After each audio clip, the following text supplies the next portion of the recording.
Hi, my name is Melina. I'm a worship leader, and this is my story. I was born in a tiny country in Europe called Albania, where I lived for about 12 years of my life. At the age of 8, my parents kind of realized that I had this ongoing passion for music and singing in particular. They decided to take me and my younger sister, who was about 5 at the time, to this talent house, which if you compare it, is the equivalent of the Mickey Mouse Club. So we went and I auditioned with a song, and sure enough, we made it into the talent house, and from then on, I started to have my own music teacher, my own composer, my own agent who would start to book shows for me, and I started touring around singing from city to city within Albania. As time went on, I even got to go outside of the country to Macedonia and Italy. I just quickly started to find myself in this life of excitement, life of fame even, and I guess what 9-year-old wouldn't love to do what they love the most and get paid for it.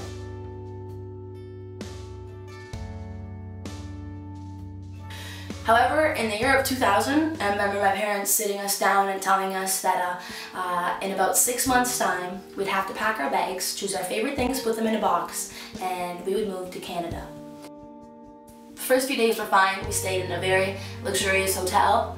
However, it quickly started to fade from there. Over the next 2 weeks, we moved into a motel and stayed there. And I remember just, I guess, this feeling of quickly realizing how everything I'd ever known was stripped away from me. I remember realizing I had no family whatsoever in Canada, and I had no friends here. I felt lonely, but on top of it, realizing that I couldn't do what I loved to do the most, which was singing, and realizing that was taken away from me. It really, really gave me this overwhelming feeling of, I guess, being depressed, and I started to take it out on my parents and blame them for most of it, because I couldn't understand how they would purposely take me out of this place of comfort and just luxury. My life be like. I started school, and that wasn't as easy as I thought it'd be also, but the good thing that came out of that was I made these new friends who also came from Albania and had moved here just a little bit before we did. So that was, I guess, a positive and easier step that helped us along the way. And it wasn't until Halloween of the year of 2000 that these new friends of ours asked my sister and I to go trick-or-treating. And I had to ask what that was, because we don't celebrate Halloween back home. And they explained that you get to wear a costume and you go door to door and you knock and you say trick-or-treat, and people give you free candy.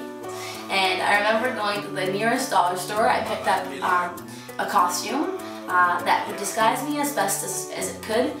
So I chose this demon mask with a cape and a fork and had my pillowcase, and out we went. I went trick-or-treating around the block, did it again, got my pillowcase full, and then just as we were about to finish, my friend said, we gotta make one final stop just down the street.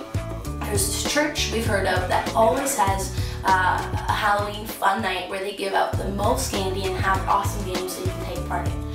So I said, let's go. I'd never been to church, but I was like, let's try this. And so we went, and I walked in, didn't really give much thought to the fact that I'm wearing a demon costume in a church, but in I went, and I played these games and had a great time, played them again to make sure I got the maximum candy possible.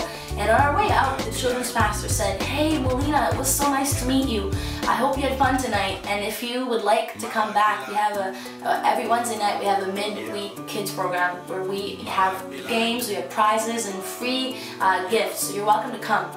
I said, you're sure it's free? She said, yeah. I was like, count me in. I guess the coolest part of my story is that I started going to church just for the fact of playing games, hanging out with friends, and maybe winning a few more free prizes. But if it wasn't for the children's pastor at the time, Pastor Laura, who's now a great friend of mine, just stepping out and saying, hey Melina, I love meeting you, and loving on me, not based on how I looked and what I was wearing, I don't think I'd be where I am today. And of course, the next part is God, because as soon as I started going to church on Wednesdays, I quickly started realizing my passion for music and how that can transpose in the worship ministry, and started getting involved within the youth, and that grew in more opportunities to Sunday mornings, worship team, and as I grew, God started to grow me through more responsibility and greater opportunities. And I now have been leading worship as the main worship leader at Highway Gospel Church for the past 4 years on staff.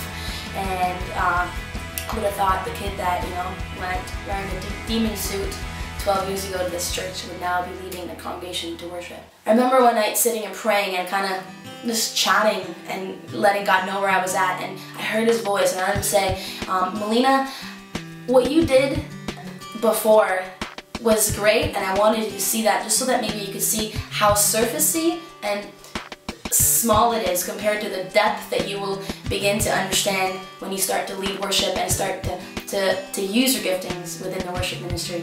And sure enough, today I can say that he was right, and I can't be any more, I guess, thankful and any more satisfied with knowing that I don't just sing or lead people into worship for the pleasure of my own or for the attention to myself. It's now a lot bigger than that. It's not about me singing, it's about me helping others or enabling people to feel the presence of God. It's about him first. It's about God using me to do what he wants, as opposed to me just singing and pleasing people even. Even when I walked away and I said